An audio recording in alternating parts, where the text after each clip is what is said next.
কল্পনা এবং অনন্যা দুই যা মালতীপুর গ্রামে তাদের দুই স্বামী শাশুড়ি মা এবং শ্বশুর মশাইয়ের সঙ্গে বাস করে। কিন্তু যেখানে বড় বৌমা কল্পনা খুবই ভদ্রসভ্য সুশীল ঘরোয়া প্রকৃতির মেয়ে, অন্যদিকে অনন্যা ছিল ভীষণই খামখেয়ালি এবং খোশমেজাজ প্রকৃতির, আর সে সবসময় নিজেকে নিয়েই ব্যস্ত থাকতে পছন্দ করে। একদিন যখন অনন্যার স্বামী পরিতোষ শহরে যাওয়ার উদ্দেশ্যে তৈরি হয়, তখন অনন্যা বলে, পরিতোষ তুমি কোথায় যাচ্ছ? সকাল সকাল তৈরি হচ্ছ যে? হ্যাঁ, আজকে আমার শহরে কিছু কাজ আছে। আসলে চাষবাসের জন্য শহর থেকে বিভিন্ন রকমের সার, বীজ আর কীটনাশক নিয়ে আসতে হবে। অনেকটাই তো দেরি হয়ে গেল, আরো তাড়াতাড়ি বেরোনোর কথা। ও, তুমি আজকেও শহরে যাচ্ছ? বলছি আজকে আমিও শহরে যাব তোমার সঙ্গে, কারণ আজকে বাড়িতে কেউ থাকবে না। তোমার বৌদি মাকে নিয়ে বাপের বাড়িতে যাবে, আর বাবা আর বড়দা তো সকাল হতেই চাষের জমিতে চলে যাবে। তারপর সারাদিন আমাকে একা একা বাড়িতে থাকতে হবে। তাই তুমি আজকে নিজের সঙ্গে আমাকেও শহরে নিয়ে চলো না। এভাবে অনন্যা শহরে যাওয়ার জন্য জোর করতে থাকলে পরিতোষ অহনাকে নিয়ে শহরের উদ্দেশ্যে বেরিয়ে পড়ে। আর কিছুক্ষণের মধ্যেই তারা শহরে যাওয়ার জন্য ট্রেনে উঠে পড়ে, আর সে ট্রেনে বসে শহর দেখার জন্য অতি আগ্রহ নিয়ে অপেক্ষা করতে থাকে। দেখতে দেখতে 2-1 ঘন্টার মধ্যেই তারা শহরে গিয়ে পৌঁছায়। আর প্রথমবারের মতো অনন্যা যখন শহরে যায়, তখন সে ভীষণই অবাক হয়। সেই শহর এবং গ্রামের মধ্যে কোনো রকমের মিল খুঁজে পায় না। শহরে চারিদিকে যেখানে এসে তাকাই বড় বড় বিল্ডিং, বড় বড় গাড়ি, কনক্রিটের রাস্তাঘাট, লোকজন ইত্যাদি দেখতে পায়। পরিতোষ, শহর কত সুন্দর। আমাদের গ্রাম থেকে শহর পুরোপুরি আলাদা। দেখো শহরটা দেখতে কত সুন্দর লাগছে। কত বড় বড় বিল্ডিং, রাস্তাঘাট, এখানকার লোকজনের জামা কাপড়, পোশাক আশাক পরার ধরনও কত আলাদা। কেউ আমাদের মতো সাধারণ পোশাক আশাক পরে নেই, আর শাড়ি পরে তো কাউকে আমি দেখতেই পাচ্ছি না। হ্যাঁ, শহরের লোকজন এরকমই হয়, ওরা নিজেদেরকে খুব মডার্ন মনে করে। যাই হোক, তুমি এখানে বসো, আমি সামনের দোকান থেকে প্রয়োজনীয় জিনিসগুলো নিয়ে আসি। তুমি এখান থেকে কিন্তু কোথাও যাবে না, তা না হলে কিন্তু তুমি হারিয়ে যাবে। এই বলে পরিতোষ সার এবং কীটনাশক কিনতে দোকানে চলে যায়। আর অনন্যা অবাক হয়ে চারিদিকে শুধুই তাকিয়ে তাকিয়ে দেখতে থাকে। সেদিন প্রথমবারের মতো শহরে গিয়ে অনন্যার ভীষণ পরিমাণে ভালো লেগে যায়। আর বিশেষ করে শহরের মেয়েদেরকে দেখে অনন্যার তাদেরকে ভীষণই পছন্দ হয়। তাই সে মনে মনে শহরের মেয়েদের মতো সাজগোজ করার স্বপ্ন দেখতে শুরু করে। আর কয়েক ঘন্টার মধ্যেই পরিতোষের কেনাকাটা হয়ে গেলে পরিতোষ অনন্যাকে শহর থেকে পিৎজা কিনে খাওয়ায়। আর প্রথমবার পিৎজা খাওয়ার পরও অহনা খুবই খুশি হয়। এভাবে সারাদিন আনন্দ করে শহরে কাটানোর পর রাত্রিবেলা অনন্যা এবং পরিতোষ নিজেদের গ্রামে ফিরে যায়। ইস, গ্রামে এসেই মনে হচ্ছে আমি যেন অন্ধকারের জগতে চলে এসেছি। শহরে কি সুন্দর, চারিদিকে বড় বড় লাইট, চারিদিকে আলো ভর্তি। আর গ্রামের রাস্তাঘাটে একটা ঠিক মতো লাইট পর্যন্ত নেই। ইস, আমি যদি শহরে থাকতে পারতাম তাহলে কত ভালো হতো। এভাবে কয়েকদিন কাটে। আর অনন্যা শহর থেকে বাড়ি ফিরে যাওয়ার পর থেকেই তার শাশুড়ি মা এবং বড় জায়ের সঙ্গে শহরের পরিবেশ নিয়ে নানান রকম গল্প গুজব করতেই থাকে। আর সে গ্রামের সমালোচনা করার পাশাপাশি সবসময় শহরের গুণগান গাইতে থাকে।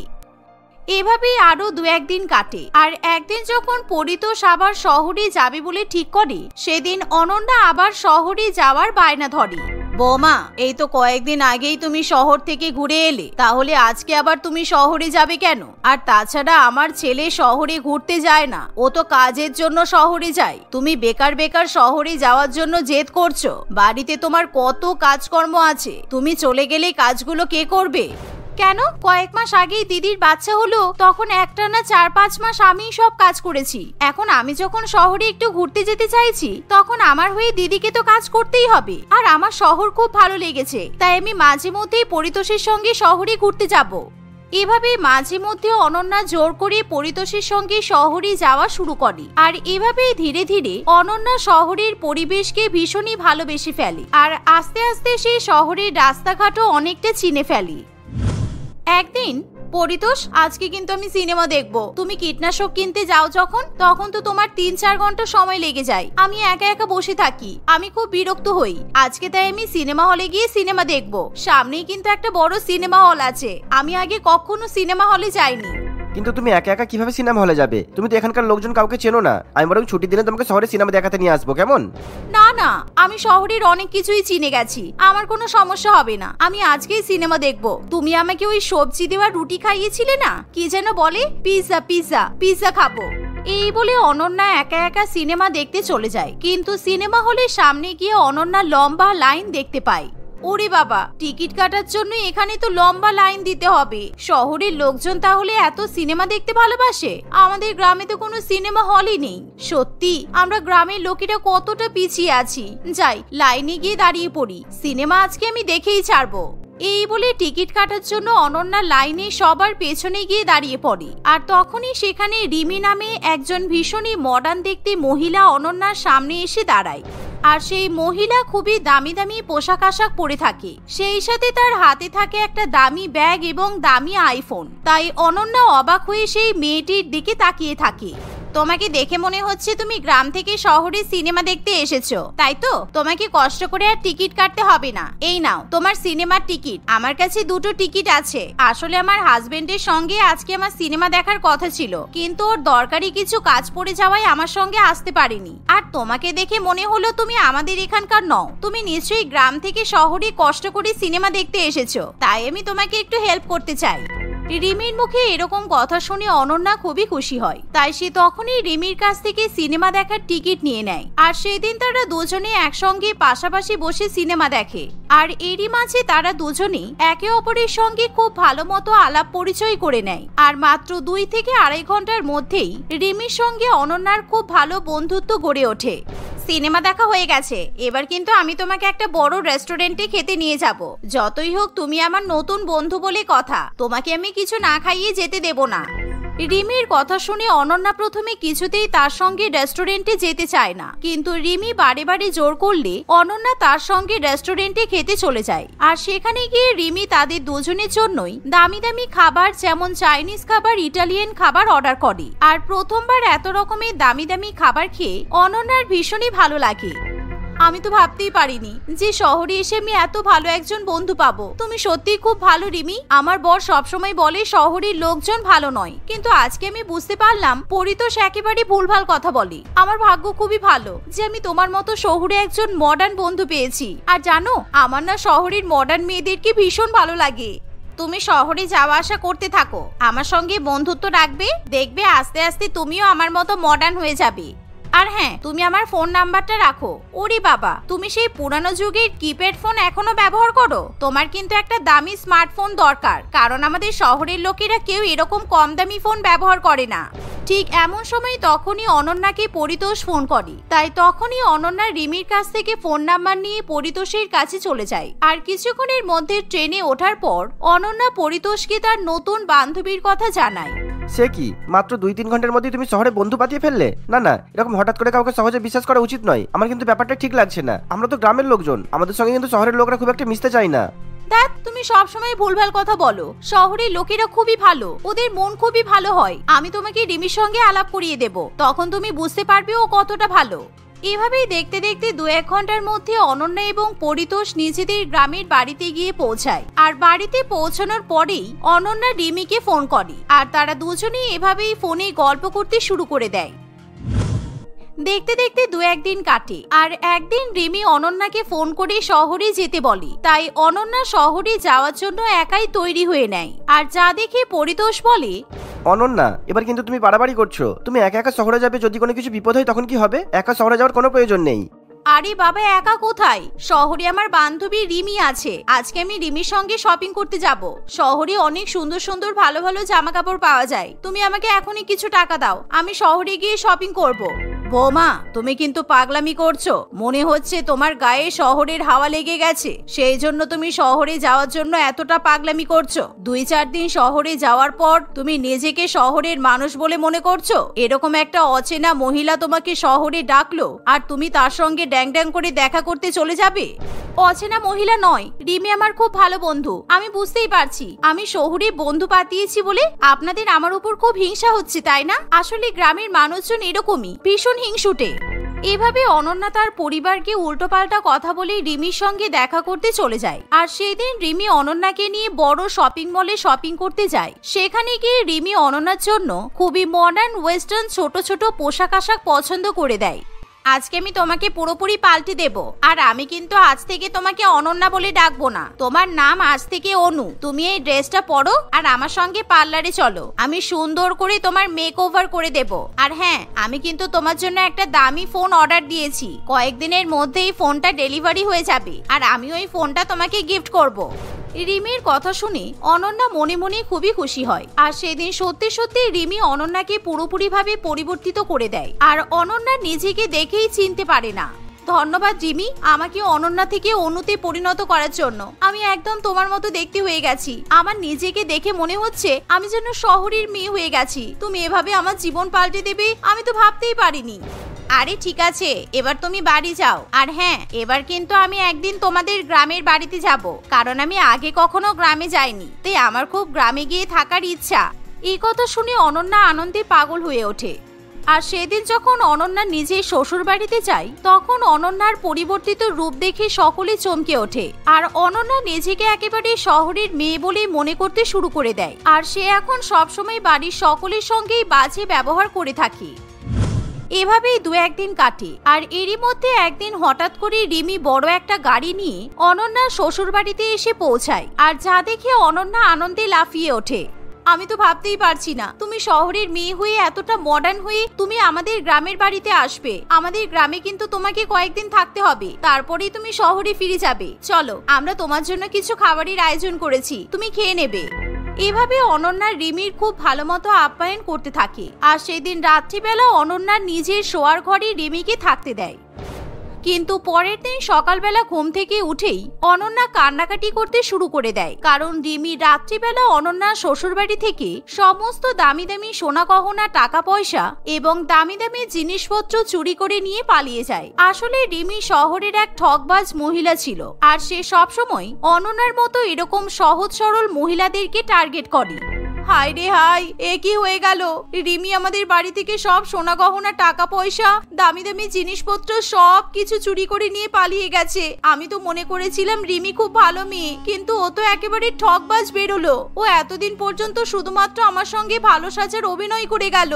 কেঁদে আর কি হবে? তোমার জন্য আমাদের সবার অনেক বড় ক্ষতি হলো। খুব তো শহরের হাওয়া লেগেছিল তোমার। বারবার বলেছিলাম এরকম অচেনা কাউকে বিশ্বাস করতে নেই, কিন্তু তুমি তো আমাদের কথা শুনলে না। তোমার জন্য আমার আর তোমার বড় জায়েরও সোনা গহনা চুরি হয়ে গেল, কারণ আমাদের সবার সোনা গহনা তোমার আলমারির লকারেই রাখা ছিল।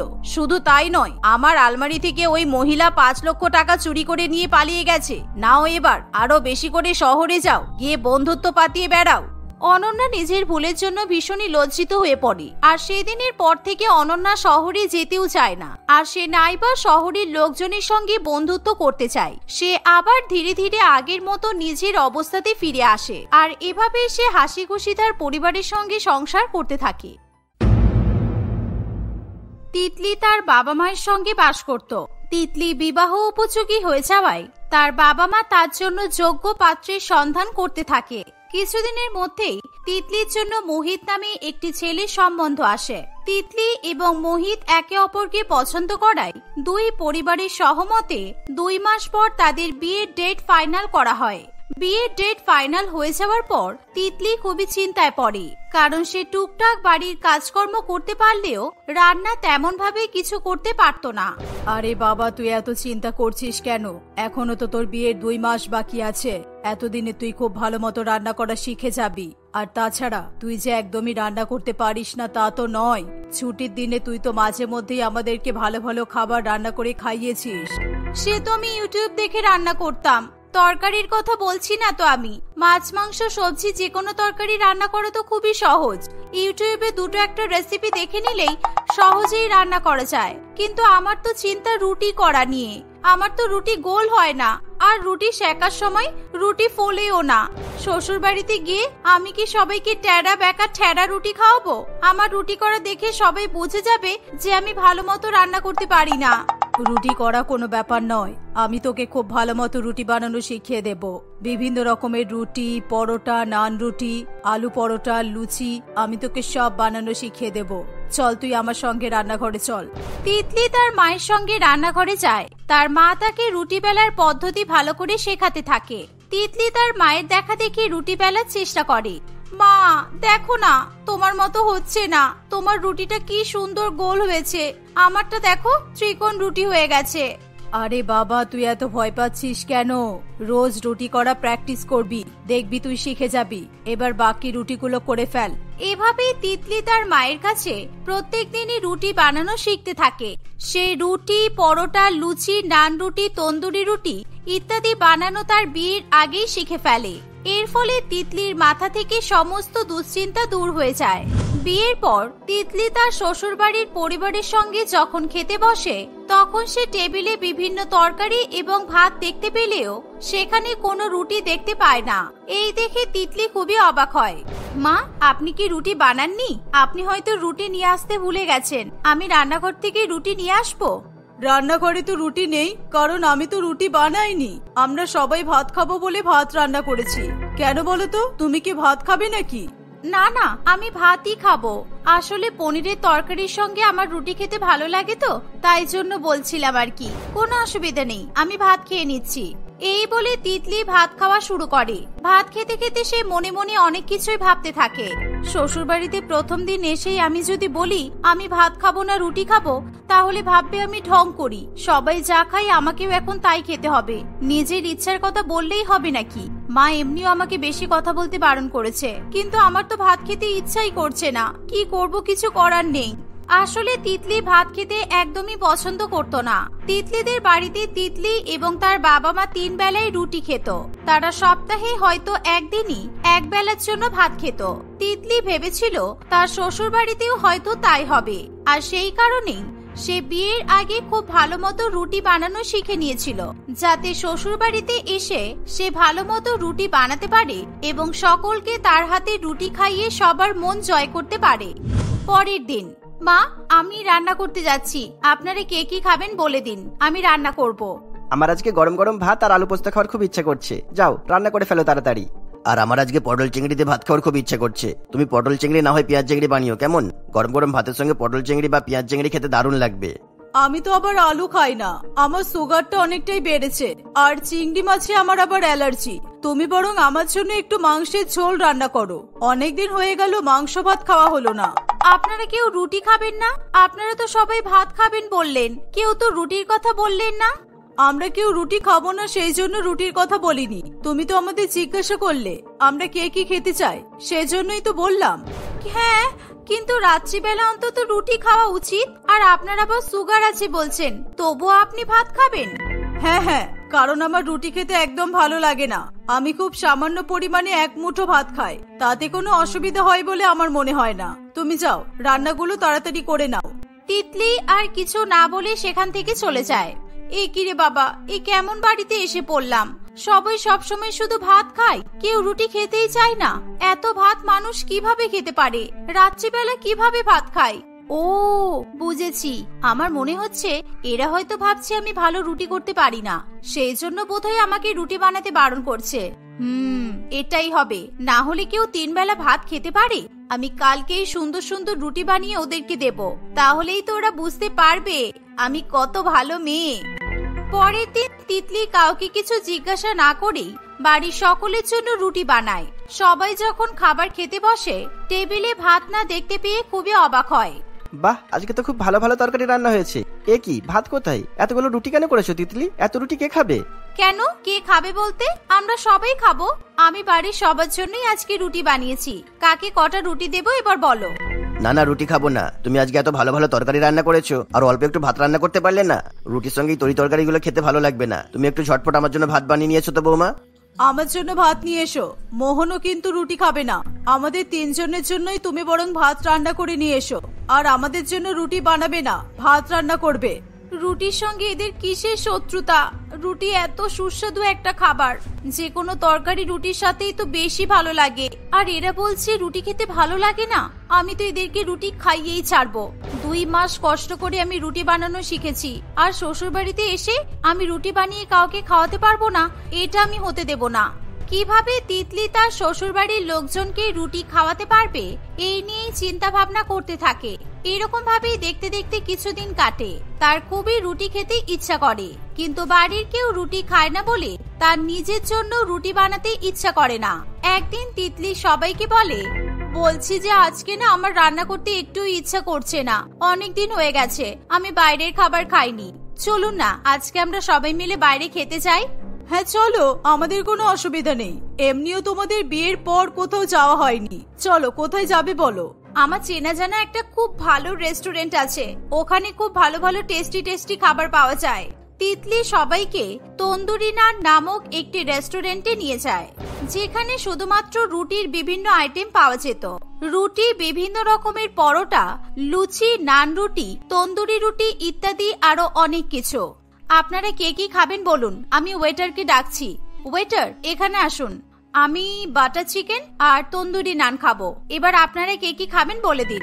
আমি অনেকদিন ধরেই ভাবছি লেমন রাইস খাবো। আগে সপ্তাহে একদিন অন্তত লেমন রাইস খেতাম। আমার জন্য একটা লেমন রাইস, আর লেমন রাইসের সাথে চিকেন বা মটনের কোনো একটা আইটেম দিলেই হবে প্লিজ। আমার তো আজকে কার্ড রাইস খাওয়ার ইচ্ছে করছে, আমার জন্য কার্ড রাইস নিয়ে এসো। আর আমি তো খাবো ফ্রাইড রাইস, চিলি চিকেন, আমার ফেভারিট। আপনারা সব কি অর্ডার করছেন? আমাদের রেস্টুরেন্টে ভাত ছাড়া বাকি সব আইটেমই পেয়ে যাবেন। আমাদের এখানে ভাত পাওয়া যায় না। আমাদের এখানে আপনারা রুটির বিভিন্ন আইটেম পেয়ে যাবেন, যেমন নরমাল রুটি, তন্দুরি রুটি, নান রুটি, রুমালি রুটি, আলু পরোটা, পনিরের পরোটা, মুলোর পরোটা ইত্যাদি। আরে আরে থামুন, আপনি বেকার বেকার আর কষ্ট করবেন না। আমরা এর মধ্যে কোনো রুটিই খাবো না। আমরা এতটা দূরে কষ্ট করে এসেছি শুধুমাত্র রুটি খাওয়ার জন্য। আমরা ভাত খাবো। এত বড় একটা রেস্টুরেন্ট আর আপনাদের এখানে ভাত পাওয়া যায় না, এটা শুনেই তো আমি অবাক হচ্ছি। কি অবাক কাণ্ড রে বাবা! শুনেছি নাকি আপনাদের রেস্টুরেন্টের অনেক নাম ডাক, এই তার নমুনা? বাবা, মা, দাঁড়াও, আমাকে বলতে দাও। দেখুন, আপনাদের রেস্টুরেন্টে হয়তো এখন ভাত রেডি করা নেই, আর সেটা আমি বুঝতে পারছি, কিন্তু আমাদের কোনো তাড়া নেই। আমরা যেগুলো অর্ডার করেছি ওগুলো বানিয়ে নিয়ে আসুন। অন্য রেস্টুরেন্টে তো তাই হয়, খাবার রেডি না থাকলে তারা রান্না করে দেয়, কিন্তু কোনো কাস্টমারকে তারা ফিরিয়ে দেয় না।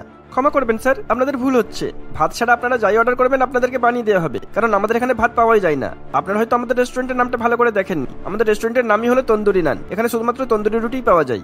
আমি বলছি কি, আমরা যখন এতটা দূরে এসেই গেছি, তখন আজকের দিনটা আপনারা রুটি খান না। এখানে খুবই সুস্বাদু দারুণ দারুণ রুটি পাওয়া যায়। প্রত্যেক দিনই তো ভাত খাওয়া হচ্ছে, একদিন রুটি খেলে কি হবে বলুন? না, আমরা রুটি কেউ খাবো না, আমরা অন্য রেস্টুরেন্টে যাব। আমি তোমাদের সবাইকে নিয়ে যাচ্ছি, চলো। এভাবেই তিতলির পরিবার তিতলিকে নিয়ে অন্য রেস্টুরেন্টে ভাত খেতে চলে যায়। তিতলি এবার ভীষণ রেগে যায়। না, এভাবে আর হবে না, আমাকে অন্য স্টেপ নিতেই হবে। বাপের বাড়ি থেকে এত কষ্ট করে আমি রুটি বানানো শিখে এসেছি, আমার কষ্টের ফল আমি এভাবে বিফলে যেতে দেব না। আমাকে কি করতে হবে আমি ভালো মতোই জানি। পরের দিন তিতলি ইচ্ছা করে প্রেসার কুকারে চাল এবং জল দিয়ে অতিরিক্ত সময় ধরে ভাত রান্না করে। এর ফলে ভাত পুরো গলে গিয়ে ক্ষীরের মতো হয়ে যায়।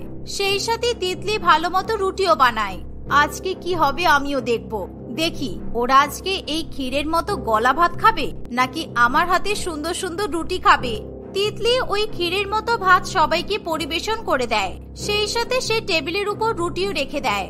এ কি, আজকে ভাত এরকম হয়ে গেছে কেন? ভাতটা দেখে যেন কেমন মনে হচ্ছে, একেবারে ক্ষীর হয়ে গেছে। যাক, খেতে কিন্তু খারাপ লাগছে না। তোমরাও খেয়ে দেখো, একদম অন্যরকম স্বাদ লাগছে। আর নর্মাল ভাতের থেকে ওই ভাত খেতে বেশি সুস্বাদু লাগছে। বেশি করে তরকারি আর ঝোল দিয়ে মেখে খেয়ে নাও সবাই। হ্যাঁ, আমারও এই ভাতটা খেতে খুব ভালো লাগছে। একেবারে চিবাতে হচ্ছে না, খুব সহজেই নেমে যাচ্ছে। কি হলো বৌমা, তুমি বসে আছো কেন? তুমিও খাও। তিতলি কিছুই বলতে পারে না। সে যেটা ভেবেছিল সেটা একদমই হয় না। তার পরিবারের লোকজন রুটির দিকে একবারও তাকায় না। তারা ওই ক্ষীরের মতো গলা ভাত মজা করে খেয়ে নেয়। তিতলি প্রচন্ড পরিমাণে রেগে যায়। এখন সে মাঝে মধ্যেই ভাত রান্না করার সময় ভাতের মধ্যে লবণ অথবা কাঁচা লঙ্কা, আবার কখনো গুঁড়ো লঙ্কা ইত্যাদি মিশিয়ে দেয়। কিন্তু তবুও তার পরিবারের কেউ ভাত ছেড়ে রুটি খেতে চায় না। দেখতে দেখতে এভাবেই 6 মাস কাটে। 6 মাস পর তিতলি তার বাপের বাড়িতে যায়। তুই এত তাড়াতাড়ি চলে এলি? আমি তো ভেবেছিলাম তোর আস্তে আস্তে হয়তো সকাল 9টা-10টা বাজবে। আমার আলুর দম রান্না হয়ে গেছে, তুই বস, আমি তোর জন্য গরম গরম রুটি সেকে আনছি। না মা, আমার জন্য রুটি বানাতে হবে না, তুমি আমার জন্য ভাত নিয়ে এসো। এই শুনে কাঞ্চনা দেবী ভীষণ পরিমাণে অবাক হয়।